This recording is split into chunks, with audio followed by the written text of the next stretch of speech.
Hey everyone, welcome back to Your Greatness Magnified. This week we're talking about a really essential group that we want to make sure that you recognize and value in your organization, administrative assistants. Particularly given that on the 25th of April, it is Administrative Assistants Day. Now, that's a really good heads up for all of you so that you can be thinking about how you can be celebrating them on their special day. But it really is more than just that, right? It's more than just a day. So who better to ask, how do we show that we value and we appreciate this essential group of people in our organizations, the glue that holds not only the organization together, and keeps it ticking, but also sometimes our day too, is my virtual assistant, the person who helps me basically stay completely sane and in love with my business, and that is Caroline Davidson. Caroline, what do people need to know about how to show that they value, they appreciate, and that they need their administrative professionals? Well, they certainly must recognize them as often as they can. You know, when they give them a project that's done and you email it back to them, you know, a simple thank you goes a long way rather than just ignoring that information. There's so many ways, you know, and if there's a career move, consider them for that move within the organization. You know, really value the skills that they bring. So how could somebody do that? So you're considering somebody, but you know, we've got human resources policies and systems approaches. What do you think what would you advise people as to how their recruitment and retention policy can actually support retaining your best people? Well, I think one way is definitely when you're posting a job, make sure that that job is posted internally first before you even offer it to your external folks. That way you're really encouraging the talent that you already have within your organization to take some of those bigger roles on. The people that you already know, their work ethic. And I bet even tapping people on the shoulder and saying, hey, I thought about you for this position, or you should consider applying, because sometimes people just underestimate themselves or don't even value themselves. So exactly. Reminding people. Yeah. Yes, well, for sure. Mm-hmm. Yeah. And does the title that they have, does the title and the pay match the job that's being done? You know, make sure that's also a key thing. Yeah, absolutely. Yeah, for sure. And organizations will have their own job evaluation process. And for those of you who are in HR people, you know, that would be maybe something to talk with your HR departments about. And it's a great point, because a lot of people want to do great things. They want to make their organizations better, and they end up stretching outside of their job classification. What are some other ways, if your job classification system can't catch quite up to how awesome your people are, what are some other ways that you can show that you value and you appreciate them, and that people stay motivated to keep going the extra mile? Send them on some courses. What about some education that they might be interested in doing? Maybe there's a new initiative that you've got going on in your organization, and that requires some of your admin people to take on some more skills. You know, really seek out some opportunities and let them grow. Yeah. Yeah. And really, that's how you truly separate out the superstars, right? Or there are the people who want to grow anyway. They want to grow with you. They want to grow in your organization.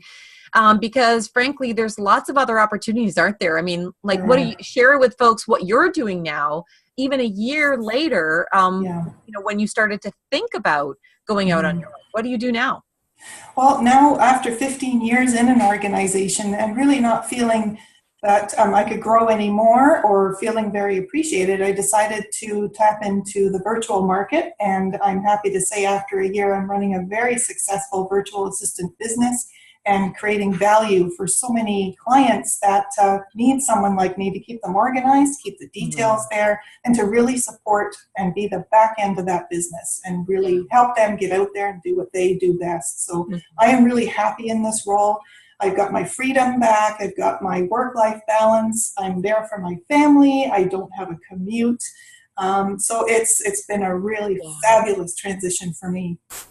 Well, and so, you know, I hope that the people who are in organizations who are watching this are hearing the passion that all of a sudden, you know, it just oozed out of you, how excited you are to be running your own business and how successful you have been in a very short period of time. I mean, that's because you're a rock star. And again, for the folks who are watching who are in organizations, remember that, we have a talent shortage that shows no signs of easing until 2030. Don't just believe me. You can read all of Deloitte's talent mapping work that they're doing. Talent 2020 report shows us that there are way more people, way more positions that we need filled than we have superstars. And I hope that nobody is of the misconception that administrative professionals aren't in that category of a very niche, very needed group of people.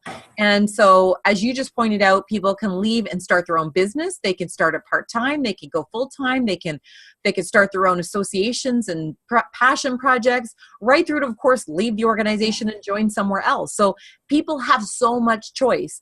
How do people stay that great place to work?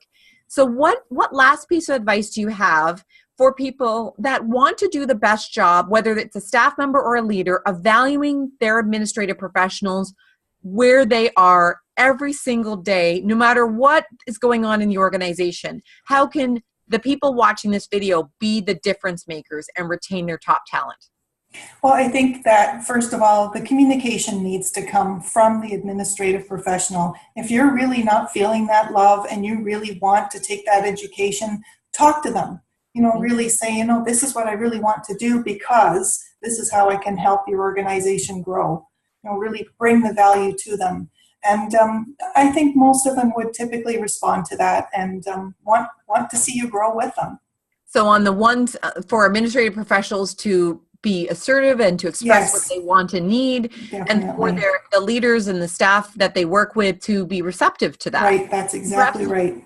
Yeah. And maybe even to find a compromise, because maybe the organization is going through a challenging time or the budget has been used up, and to be maybe even willing to consider what's possible as opposed to a no, or it has to be this way. Maybe there's a common ground that can be found. Exactly. Love it. Anything else? One or two last tips about how people can value administrative professionals every single day. You mentioned say verbally, say thank you. And don't just ignore. And what else? That's really key is really to just say thank you, and to, if there's opportunities, think about them, talk to them about maybe what they would want to see their career look like a year from now, and give them those opportunities. Yeah, absolutely. So within your formal job review or performance review, talent management processes, I love that. Maybe as courses are being posted in the organization, maybe reaching out to them and say, hey, I think would you be interested in something like this? Development isn't necessarily a punitive thing. It's a growth thing, so seeing it that way. And what I love too is when people embrace thank yous through the written word. So if you've got somebody and they've been working hard, putting a little Post-it note or a card on their desk or their computer so that it's a surprise, right? That's the exponential power of recognition, is when somebody's not expecting it.